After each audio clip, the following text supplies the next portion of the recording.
Lucent की अब मामला जमाना गया, अब एनसीईआरटी पर ही फोकस कर रहे। That is very right. कभी भी आप लोग उस सतही ज्ञान से कभी नहीं होने वाला, इसलिए पढ़ाई करना है, दिमाग लगा के पढ़ना है। वो महिला या वो अभ्यर्थी अपना स्टैंडर्ड को बढ़ाएं और बेशक उनका भी सिलेक्शन हो सकता है। लेकिन ये भी बात है कि मैं कई बार देखता हूं, अगर मैं ये कहूं कि मैं रोज सुबह उठ करके गाना गाने का प्रैक्टिस करूं, 1 साल के बाद मैं बोलूं कि मैं बहुत बढ़िया सिंगर बन जाऊंगा, गवैया बन जाऊंगा, कोई जरूरी नहीं है। बल्कि कोई जरूरी क्या, मैं तो बिल्कुल कहूंगा कि मैं कभी नहीं बन सकता हूं अच्छा गवैया, मुझमें नहीं है वो टैलेंट।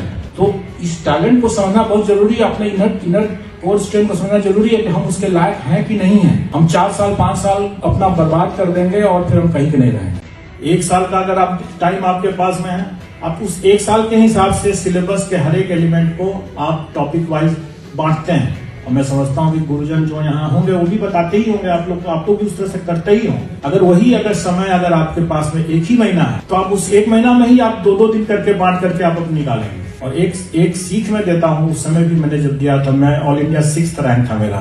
तो नेचुरली जो टॉपर्स लोगों का उस जमाने में भी जरूर लेते ही थे लोग, पेपर में आता था उस जमाने में, उतना वीडियो वगैरह तो था नहीं। मैंने यही कहा था कि भाई आप अपने जो आपका जो कोर स्ट्रेंथ है, जिस चीज में आप श्योर हैं कि आपका अच्छा जा रहा है, उस चीज को आप 100% सिक्योर कीजिए पहले, कि उसमें से आप कोई भी सवाल पूछा जाए आप जवाब दे सकते।